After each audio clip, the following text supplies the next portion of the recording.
Eu tenho uma palavra de Deus que eu acredito que é para mim e para a sua vida. Eu quero ler com você Salmos, livro de Salmo, capítulo 34. Nós vamos ler um versículo só e vamos orar. 34, Salmo 34, nós vamos ler um único versículo, que é o versículo 8. Salmo 34, versículo 8, nós vamos ler e vamos orar e preparar o nosso coração para receber aquilo que o Senhor tem para nos ministrar nesses poucos minutos aqui. Amém? Amém. Glória a Deus. Salmo 34, versículo 8 diz assim: provem e vejam. Provem e vejam. Veja que isso aqui é uma coisa bem pessoal. Não é nada assim que alguém lhe disse ou espere para alguém lhe dizer. Estão comigo? O texto está dizendo: provem e veja que o Senhor é bom.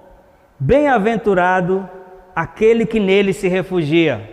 Provem e veja que o Senhor é bom. Bem-aventurado aquele que nele se refugia. Eu quero orar. Senhor, em nome de Jesus, mais uma vez nós queremos nos colocar diante de Ti, porque há uma convicção plena no meu coração da Sua presença nessa noite, do Seu Espírito, que é capaz de fazer infinitamente mais daquilo que pedimos ou pensamos, Pai. E como é bom ter a segurança de que não depende de nós não temos a responsabilidade de ir no coração das pessoas, mas nós falamos a Sua palavra.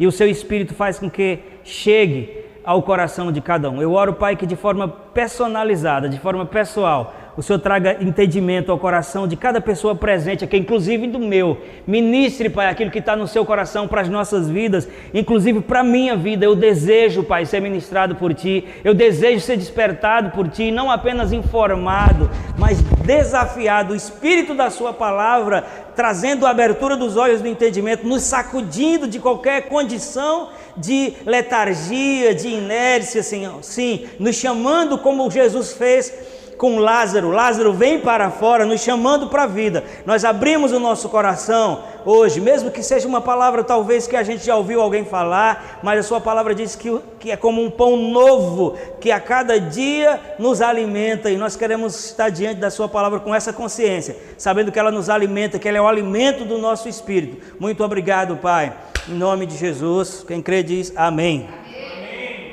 Amados, como eu estava dizendo aqui antes de pregar, às vezes, quase sempre, antes de trazer uma mensagem, eu trago uma espécie de...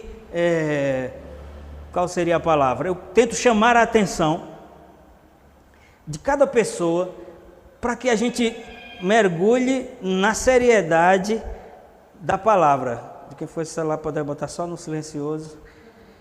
Porque às vezes a gente está acostumado a ouvir a mensagem como se fosse uma palestra. E que bom que hoje a gente não está num número grande de pessoas, porque a gente pode se dirigir nesse nível. Isso aqui não é uma palestra, isso aqui não é uma apresentação, isso aqui é o cuidado de um pai que está instruindo os seus filhos. Olha para mim aqui para você entender uma coisa. Na maioria das vezes nós estamos esperando que algo espetacular aconteça. Na maioria das vezes nós estamos esperando que um anjo apareça, que caia um fogo do céu, algo que seja espetacular, que toque as nossas emoções. Mas deixa eu dizer para você, com suas raríssimas exceções, a forma que Deus mais se move é sinalizando para nós, mostrando para nós qual é a sua vontade. Ele sinaliza o caminho e espera que a gente ande naquilo. Amém. Alô, você está comigo? Amém. E o texto que veio no meu coração foi: o provai e vede que o Senhor é bom. E depois ele ainda diz bem-aventurado. Essa expressão bem-aventurado é muito usada no contexto bíblico e não é usada no nosso dia a dia, e às vezes a gente não sabe nem o que significa direito. Então eu vou traduzir ela para os dias de hoje. Primeiro o texto diz: prove para que você saiba que sabor tem. E depois ele diz: porque é bem-aventurado. Bem-aventurado quer dizer mais do que feliz. Amados, ser feliz já é uma coisa boa.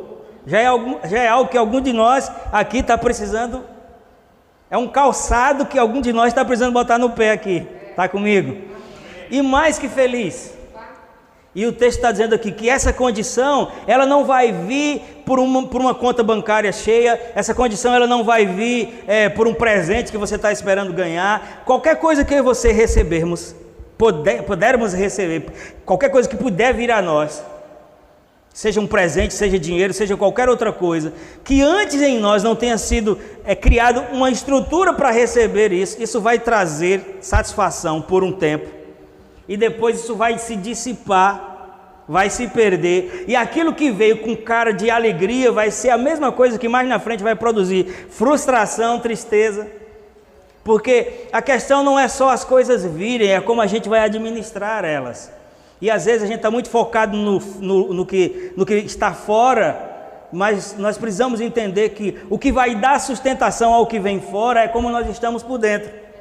E deixa eu dizer para vocês, mesmo que não seja a opinião de todos, porque hoje nós estamos vivendo uma época onde as pessoas têm desdenhado de Deus, onde as pessoas têm diminuído a importância de Deus, quase como se fosse uma coisa sem valor, mas quem tem boca diz o que quer, e ainda assim pode ser a pessoa mais saliente, mais importante desse mundo, para dizer que Deus não existe. Ainda assim, Ele é a base da nossa vida, ainda assim Ele é a estrutura que dá condição de sustentar todas as coisas, e a prova disso é que todas as vezes que eu e você tentamos desenvolver a nossa vida sem a estrutura de Deus, a gente só conseguiu suportar por um tempo, aquilo veio abaixo, e a condição segunda foi pior do que a primeira.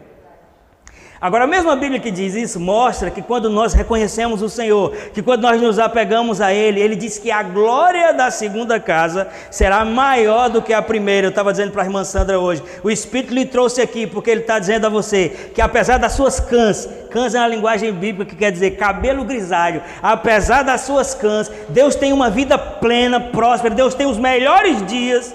Amém. Aleluia! Agora, como é que isso vai acontecer? A partir desse princípio, o salmista aqui, por inspiração, ele está dizendo, prove. Hoje vocês foram atraídos pelo Espírito para entrarem aqui, e vocês que já são daqui, para serem chamados, e eu também, para serem chamados para esse nível de experiência, onde a gente não vai viver só pelo que as pessoas estão dizendo. Porque muitas vezes a gente está dentro de uma circunstância e a gente não consegue nem esperança para sair dali, porque antes de entrar ali, a gente absorveu um entendimento sobre Deus que não era verdadeiro. Inclusive, algumas pessoas estão em coisas que acham que foi Deus que as colocou lá. Então, se Deus colocou alguém lá, como é que ela vai ter força para sair? E é por isso que o salmista ele não diz, não, é como se ele estivesse dizendo aqui, não apenas ouça, experimente. Sempre que eu falo sobre isso, parece até que eu estou decorando, mas é porque me vem à cabeça. Sempre quando eu falo sobre provar e ver, eu me lembro que as pessoas aqui sabem, todo mundo, eu sou do Nordeste, e tem frutas daqui do Sul que eu só conheci de verdade depois que eu cheguei aqui, que não tem lá, igual tem frutas lá que não tem aqui, acerola, graviola, mangaba, cupuaçu, caju, cajá, uma delícia, né? Ela já morou no Nordeste, ela sabe. É muito bom. Mas, por exemplo, até eu vir para cá, em 2013, quando alguém falava para mim pêssego, automaticamente eu já pensava naquela latinha, com a caldazinha dentro, e aqueles dois pedaços que parecia, né? Para mim aquilo era definição de pêssego. E para mim o sabor de pêssego era aquela coisa, uma fruta que tinha um gosto de ferrugem. Por quê? Porque a lata fazia aquele sabor ficar misturado. Mas até e naquele tempo, se alguém perguntasse para mim, o que é pêssego para você? Eu digo, é uma fruta que vem na lata. E que tem gosto de ferrugem, mas é bom. A aguinha tem gosto de ferrugem, mas a fruta é boa. Mas depois que eu cheguei aqui, e eu fui lá na casa do meu sogro, para minha surpresa, tinha um pé de pêssego, e tinha pêssego no pé. E eu não só pude ver, mas eu provei e passei a limpo que o sabor era muito melhor do que aquilo que apresentava na compota. Então, deixa o Espírito Santo nos ministrar. Se as pessoas lhe perguntarem sobre Deus, o que é que a gente vai responder? A partir de que nível de experiência a gente vai responder? Daquilo que a nossa mãe disse, ou do que o nosso pai, ou que a experiência negativa que alguém pode ter tido numa igreja teve. E o salmista diz, provem e veja. Não diz assim, provem e veja que talvez, porque para muitas pessoas a relação com Deus é cheia de talvez. Vou dizer de novo, para muitas pessoas a relação com Deus é cheia de talvez. Talvez Deus faça, talvez não faça. Talvez Deus esteja agradado de mim, mas talvez Ele queira me matar. Talvez Deus vai me dar um presente, mas talvez Ele queira me abrir em banda. Tem gente que pensa que Deus é um velhinho que está chateado, sentado numa cadeira lá no céu, com um pedaço de pau na mão, só olhando para a graça, assim, esperando. Ela vai errar, ela vai errar, vai errar. Pum! Errou, infeliz, vou lhe matar. Tem muita gente que pensa que Deus é isso, porque a gente cresceu dizendo, não faça isso porque Deus não gosta, não faça isso porque Deus vai lhe matar, não faça isso porque não sei o quê. Mas o salmista disse, você tem que provar. Vou dizer de novo, você tem que provar. Prove e veja que Ele é bom, não é que Ele é talvez, não. Deus é bom, a Bíblia diz no Salmo 5, no versículo 4, Deus é bom e não existe nele mal algum. Agora, porque muitas pessoas às vezes não querem nem se aproximar de Deus quando elas estão com algum problema, porque em dado momento da vida delas, elas aprenderam que Deus é aquela figura punidora, que vai exercer juízo e vai puni-la em função do seu comportamento. Na verdade, quando Deus olhou para o mundo e viu que ele estava se perdendo, a Bíblia diz em Gênesis 6,6 que a maldade do homem estava só aumentando e o seu coração era cada vez mais inclinado para o mal. Deus pensou e disse, uma hora vai chegar o dia, a hora que eu vou enviar alguém para resolver esse problema. E o problema não era acabar com todo mundo, não. Era alguém que ia fazer tudo aquilo que eu e você não conseguimos fazer, para que a gente pudesse ter a vida que Deus desejou que tivéssemos. E ainda assim é hoje, muitas pessoas estão sofrendo, padecendo um monte de coisa. Deus era, é e sempre será a porta. Ele era, é e sempre será a solução. Mas as pessoas estão com medo de ir a Ele, porque elas acham que erraram demais para Deus poder recebê-las. Mas quando Deus olha para mim e para você, Ele não olha pelo prisma do nosso erro. Ele olha pelo prisma da cruz. Ele olha pelo filtro daquilo que Jesus já fez. Quando Ele olha para mim e para a sua falha, Ele olha para o preço que Jesus já pagou. Aqui eu não estou dizendo que a gente deve viver de qualquer jeito, aqui eu estou dizendo que a gente tem as condições de vir a Ele. Porque na verdade alguém só tem condição de mudar a forma como vive, se vier. Está alto? Quem sabe baixa um pouquinho ali. Onde tem microfone de lapela. Estão comigo, amados? Oi, som, aqui é... Padre, prefeito, delegado, engenheiro. Aleluia. Melhorou? Pouca gente, a gente tem que... Estou usando o microfone mais para gravar, né? Aleluia. O que a Bíblia diz sobre conhecer a Deus? Você sabe que não é uma coisa nova as pessoas terem um mau entendimento de Deus. Isso é algo que vem desde sempre. E mesmo no contexto onde Deus se revelou, por exemplo, em Israel, onde Ele enviou Jesus, as pessoas tinham uma imagem errada de Deus. E em Hebreus, no capítulo 1, versículos de 1 a 4, diz assim, ó: havendo Deus antigamente falado de muitas vezes e de muitas maneiras aos pais pelos profetas, nesses últimos dias a nós nos falou pelo Filho, a quem constituiu herdeiro de todas as coisas e por quem fez também o mundo. Quem é o Filho? Jesus. Aí ele diz assim, ó: sendo ele quem? Jesus. Sendo ele o resplendor da glória de Deus e a expressão exata do seu ser. Quando Deus enviou Jesus para ele se revelar sendo a expressão exata do seu ser, deixa implícita a verdade de que a ideia que as pessoas tinham de Deus não era. Tanto que uma vez, um homem chamado Estevão se levantou e disse: eu sou filho de Deus. E isso foi o suficiente para as pessoas quererem apedrejá-lo. Disse que ele estava blasfemando. Por quê? Porque o entendimento que aquelas pessoas tinham de Deus não era Deus como Pai, não era Deus como essa figura que está de braços abertos para responder. Eles tinham uma ideia de Deus não a partir do que eles tinham provado, mas a partir do que alguém tinha dito para ele, a partir do que alguém tinha passado para ele. É como se eu estivesse lá no Nordeste ainda e alguém dissesse: você já comeu pêssego? E eu podia até dizer que era ruim. A partir de quê? De uma compreensão limitada. Aí a Bíblia diz: agora ele enviou Jesus para ser o quê? A exata expressão do seu ser. Então as pessoas começaram a ver como Jesus se comportava, preste atenção, como Jesus lidava com as falhas das pessoas. Jesus nunca foi a favor do erro das pessoas. Por quê? Porque o erro as separa de Deus. Mas Jesus nunca esteve ali para puni-las pelo seu erro. Não, ele estava ali para dar oportunidade. de eles se corrigirem. Nós aqui no contexto da religião, a gente criou essa ideia errada. Deus está pronto para punir. Não, Deus sabe tanto que o pecado é algo ruim, que Ele já providenciou uma punição em Cristo. Diz que Ele sofreu no seu próprio corpo a punição pelo nosso pecado. E quando Deus enviou Jesus para que nós o conhecêssemos, era exatamente porque a imagem que as pessoas tinham dele não era uma imagem correta. Era uma imagem que dava para saber que era Deus, mas não era uma imagem perfeita. E tudo o que acontecia, preste atenção, que isso é importantíssimo, tudo que acontecia naquele tempo, as pessoas entendiam que Deus tinha provocado. Se fosse algo bom, eles diziam, Deus fez isso. Mas se fosse algo ruim, eles diziam também que foi Deus.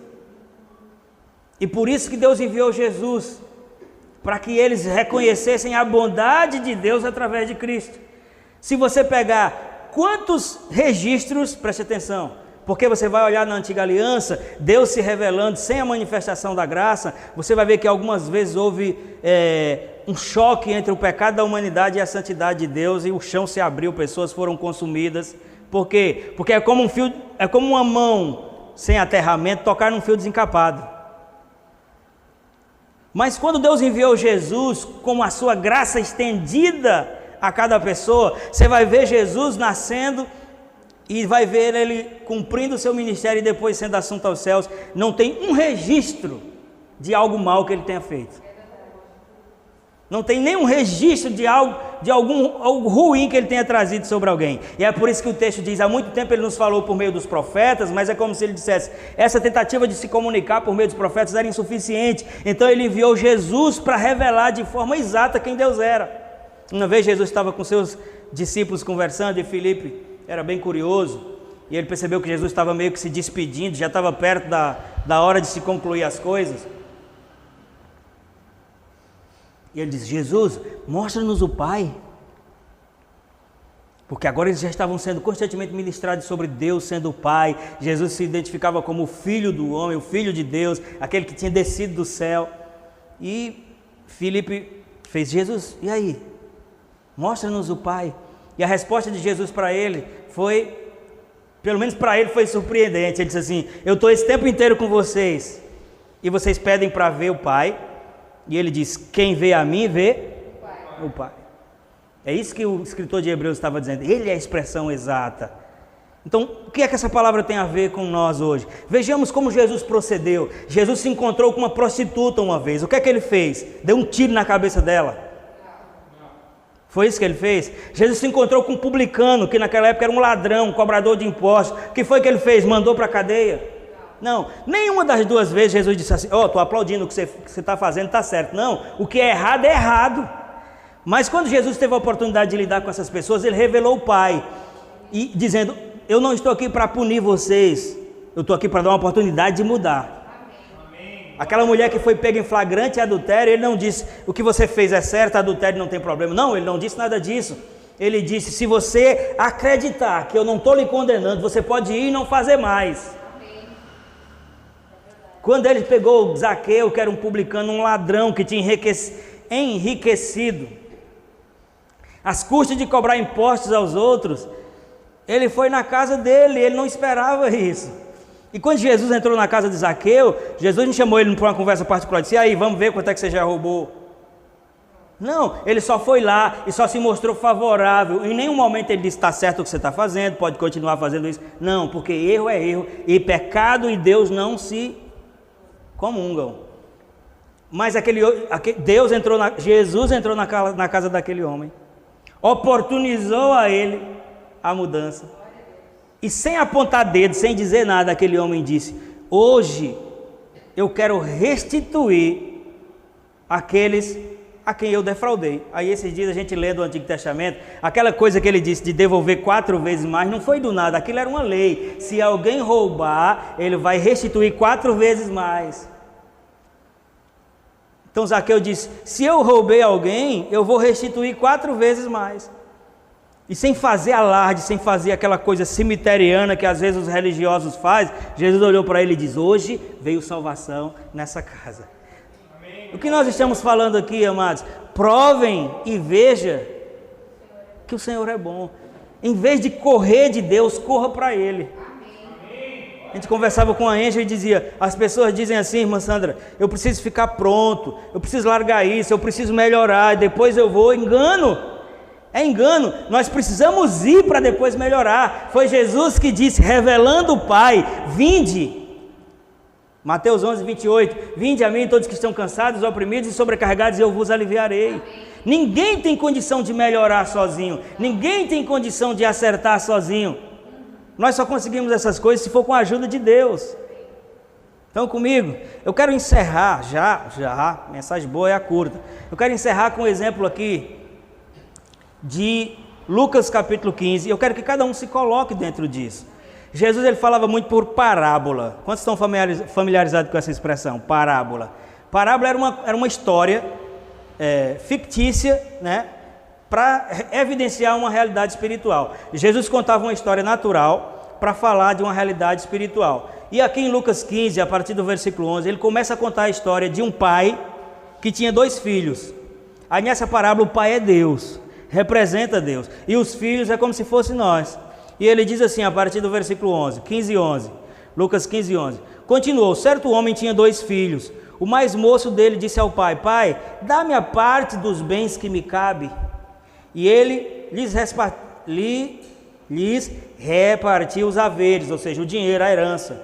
Versículo 3, passados muitos dias, o filho mais moço, ajuntando tudo que era seu, partiu para uma terra distante. Preste atenção na dinâmica. Eu disse aqui, Deus é o pai, e os filhos é como se fossem nós. Eu pergunto, quem saiu perto de quem? Aqui está dizendo que foi o filho que saiu perto do pai, não foi o pai que deixou o filho. Estão comigo? Disse, ó, que passado o tempo, ajuntando tudo que era seu, partiu para uma terra distante. E o que é que ele fez nessa terra distante? Diz que lá ele dissipou todos os seus bens, vivendo dissolutamente. O que é viver dissolutamente? Sem regras, de qualquer jeito, gastando com mulheres. Enquanto ele tinha muito dinheiro, tinha muita mulher. Enquanto ele tinha muito dinheiro, tinha muitos amigos. Enquanto ele tinha muito dinheiro, só que dinheiro que não é investido é como farinha na janela. O vento leva, acaba rápido. E o texto vai continuar dizendo, versículo 14, depois de ter consumido tudo, veja que era uma herança de um fazendeiro, não era pouca coisa, era muito dinheiro. Depois de ter consumido tudo, sobreveio àquele país uma grande fome, e ele começou a passar necessidade. Perceba que esse cara teve um tempo que ele estava usufruindo daquilo que o pai dele tinha dado, mas ele saiu da convivência do pai. Por um tempo parecia que aquela vida estava funcionando, gastando o que tinha recebido. Daqui a pouco acabou. E ele começou a passar necessidade. Alguns desavisados, irmã Sandra, irmã Ângela, os irmãos que estão aqui, alguns desavisados, inclusive no nosso meio, vai dizer assim, ó, Deus está castigando. Viu? Fez coisa errada e agora Deus está castigando ele. Mas eu já disse que Deus aqui é o Pai que ficou em casa. E tudo aquilo que esse rapaz estava sofrendo era exatamente por estar longe. Ele disse que ele começou a passar fome. Tinha uma grande fome naquele país onde ele estava. E ele começou a passar necessidade. Versículo 15. Então ele foi e se agregou a um dos cidadãos daquela cidade. Pediu trabalho a quem o mandou cuidar de porcos. E desejava encher o estômago com as alfarrobeiras que os porcos comiam e ninguém lhe dava. Lá no Nordeste chama lavagem, não sei como é que chama aqui. Comida de porco. Diz que a situação era tão complicada que ele queria comer a comida dos porcos, mas nem isso lhe dava. Quem é essa pessoa? Uma pessoa que até um tempo atrás estava na comodidade da casa do seu pai. O seu pai era um rico fazendeiro que podia dar a ele tudo o que ele quisesse, só que ele quis uma autonomia, ele quis um lugar onde supostamente ele tinha liberdade, onde ele não estava sob os olhos de ninguém. E longe do pai ele começou a passar necessidade. Provérbios capítulo 19, versículo 3 vai dizer: a astúcia do homem perverte o seu caminho e é contra Deus que ele volta o coração. A maioria das vezes é isso que acontece. As pessoas são obstinadas, elas querem andar nos seus próprios caminhos, elas não querem nada que represente limite, não querem nada que represente regras, então elas vão, e quando elas estão na pior, elas dizem: Deus, mas por que o Senhor fez isso? Só que Deus era o pai que estava lá, que ficou em casa, que relutou com aquele filho para não sair. E todas as coisas que esse filho sofreu, de acordo com Provérbios 19:3, foi por causa da astúcia dele que perverteu o seu caminho. E o mesmo texto, 19 de Provérbios, agora só que o versículo 29 vai dizer: a condenação está preparada para os escarnecedores, assim como os açoites estão reservados para as costas do insensato. Isso quer dizer que eu, você, qualquer pessoa, com pouca idade, com muito, todas as vezes que a gente se move com insensatez, a gente vai colher consequência. Toda vez que a gente se distancia daquilo que Deus sinaliza e anda pelo nosso próprio caminho, a gente vai sofrer consequência. Ele diz que o açoite está reservado, é como uma coisa que está destinada, que vai acontecer naturalmente. Açoites estão reservados para as costas do insensato. E aí as pessoas vão dizer: ah, mas Deus provocou isso para poder ele se arrepender, porque o texto mostra que ele se arrependeu. De fato, o texto mostra que ele se arrependeu, mas não foi Deus que provocou isso. A Bíblia fala que esse pai que representa Deus, todos os dias se levantava e olhava para aquela mesma estrada onde o filho saiu, na esperança de vê-lo voltar. E graças a Deus que em dado momento ele caiu em si. O texto diz que ele caiu em si. E agora eu pego o texto que nós citamos aqui de Mateus 11:28. Qual era a situação desse rapaz? Ele estava convertido? Ele estava com uma relação com Deus? Ele estava com tudo certo na vida dele? Não, ele estava com tudo fora do lugar. Ele recém tinha saído de uma vida de promiscuidade, de lascívia, de prostituição, de bebedeira. E agora ele estava numa vida de necessidade. Lá no Nordeste a gente brinca assim, sofrendo mais do que sovaco de aleijado. Sabe a muleta machucando aqui? Ele não estava perfeito. E aí entra Mateus 11:28 que diz: vinde. Vinde, essa palavra é para mim e para você. Se o diabo acusou, já apontou: ah, mas você está assim, mas você está assado. Não se importa com nada. Fecha os olhos, mira na direção de Deus e vem. Amém. Desse jeito. O texto vai concluir, o texto de Lucas vai concluir dizendo assim: caindo em si. Senhor, em nome de Jesus, ajuda-nos a não sermos obstinados e que seu Espírito faça com que a gente caia em si quando precisar. Porque tem gente, amado, que nem no aperto se dobra. Que obra é essa, né? O texto diz: caindo em si, disse: quantos empregados de meu pai têm abundância de pão, e eu aqui passando fome? Levantar-me-ei e irei ter com meu pai e direi. Eu vou só parafrasear para ser mais rápido. Ele disse: eu vou voltar, porque os empregados do meu pai têm uma vida melhor do que a minha. Então realmente eu pisei na bola. Isso é um insight, hoje, uma linguagem que se usa muito hoje na psicologia. Insight, que é cair em si. E então ele começou a contabilizar, a fazer conta de cabeça, como diz aqui. Sabe assim, ó, melhor do que passar fome distante é ter alguma privação perto. Ele começou a se comparar com os empregados. Se os empregados do meu pai estão melhores do que eu, então eu quero ser pelo menos como um empregado dele. E vamos ser honestos, para quem, glória a Deus, pode sentar aí, irmão Guilherme, para quem pisou na bola, para quem fugiu do convívio do pai, para quem sabe que estragou um ambiente de relação, se fosse aceito só como empregado já estava bom demais, sim ou não? Me permita a expressão chula. Sabe aquela história de voltar com o rabo entre as pernas? Mas se ele voltasse com o rabo entre as pernas, depois que ele fez tudo errado e o pai dele recebesse ele como um empregado, já estava bom demais. Pelo menos se fosse eu, já estava bom demais. Eu ia ficar pianinho, pisando em ovo. Quando meu pai dissesse meia coisa, eu já estava lá dentro. Sim, senhor, não, senhor, eu quero ser preso, né? Como diz no exército.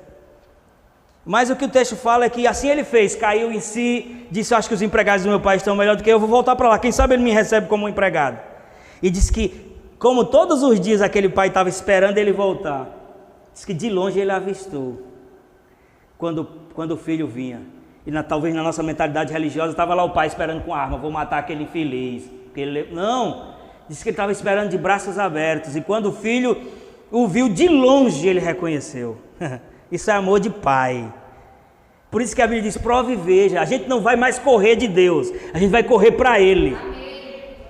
Diz que ele veio, na cabeça dele estava todo o currículo dos seus erros, das suas falhas, do dinheiro perdido. Havia uma argumentação pesada que separava ele de Deus. Você é um fracassado, você pegou o que eu ganhei, como se fosse o pai dizendo, mas era o diabo dizendo para ele.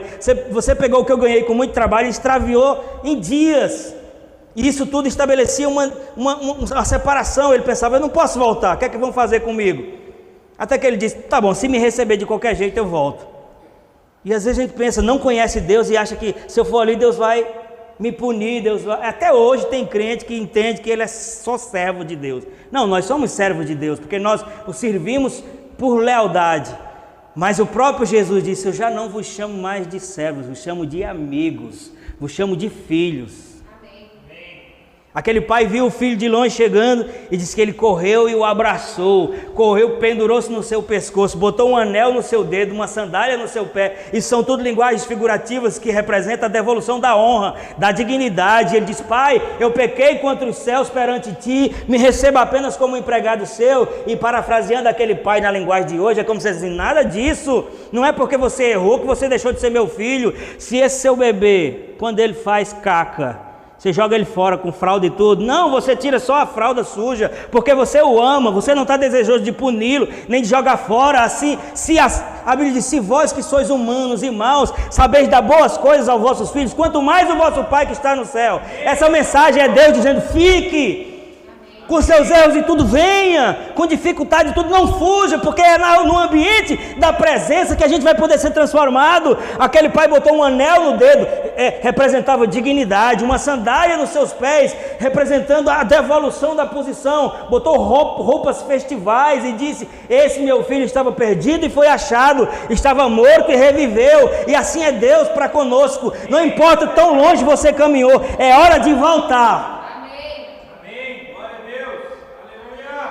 Está esperando o quê? Punição? Não, isso é o espírito das trevas. Deus não é o Deus que está punindo as pessoas. Jesus já foi punido pelos nossos pecados. Ele já foi moído pelas nossas transgressões. Ele já foi crucificado por aquilo que nos separava. Qualquer coisa fora disso é mentira das trevas. Venha! Amém. Glória a Deus. E provem e vejam. Você só vai saber o sabor quando provar.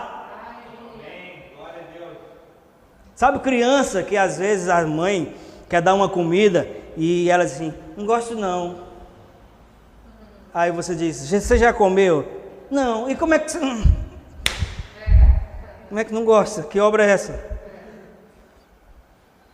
Então antes da gente falar que não gosta de algo que a gente não provou, prove. Antes da gente dizer esse negócio de igreja, eu também não gosto desse negócio de igreja não, eu gosto do negócio de Jesus, de Deus. A igreja é só um detalhe onde a gente se reúne. Eu não gosto de religião, nem religião eu tenho. Agora eu tenho Jesus habitando na minha vida, é o meu estilo de vida. Deus não é o Deus da minha religião, Ele é o Deus da minha vida. A religião são só práticas, não faça isso, não faça aquilo, não pegue nisso, não pegue naquilo. Qualquer um pode fazer isso. Agora tirar um homem de uma condição de escravidão, do peso do pecado, seja depressão, seja qualquer outro tipo de coisa, só em Deus, por meio de Cristo, é que a gente consegue ser livre. Amém. Glória a Deus. O pai diz, trazei-me um bezerro, vamos fazer uma festa, sabe? O diabo mentindo, diz, não vá não que ele vai lhe matar, e Deus dizendo, venha que vai ter festa, porque evangelho é isso, é boa notícia. E isso, hoje essa palavra foi só para eu e você começar a pensar sobre nós mesmos. Acho que tem algo mais que eu preciso conhecer. Eu acho que eu estou me relacionando com Deus a partir da opinião de alguém. E a palavra é, prova e veja que Ele é bom. Que Ele é bom. Para com essa coisa de eu vou consertar tudo, depois eu vou. Isso é uma mentira grande. Primeiro a gente vai e Ele nos dá condição de consertar. Eu sei que isso é um pretexto de honestidade, de justiça, de homem. Eu não vou para a igreja porque eu ainda fumo, porque eu ainda faço isso, porque eu ainda faço... Isso é um engano do diabo. Venha com cigarro e tudo, venha com maconha e tudo, com chifre e tudo, venha até com demônio, porque vai sair. Porque essas coisas a gente não vai resolver sem Ele. Você acha que a gente está aqui por quê? Porque a gente é bonzinho demais? Não, a gente não valia nada. Todo crente é ex alguma coisa, é a maior verdade. Ex mentiroso, ex chifrudo, chifrado, ladrão, qualquer coisa, porque é o que a Bíblia diz. É o que a Bíblia diz. Os sãos não precisam de médicos. Agora tem gente que diz, depois que fez isso tudo, eu não vou, isso é orgulho, eu não vou dar o braço a torcer, eu dou o braço, a perna, torça o que tiver que torcer, desde que eu fique de pé diante de Deus, e no dia que esses olhinhos fechar aqui, para terminar esse tempo na terra, eu vou estar diante dEle. Amém. Glória a Deus. Aleluia. Você está comigo? Amém. Fique de pé.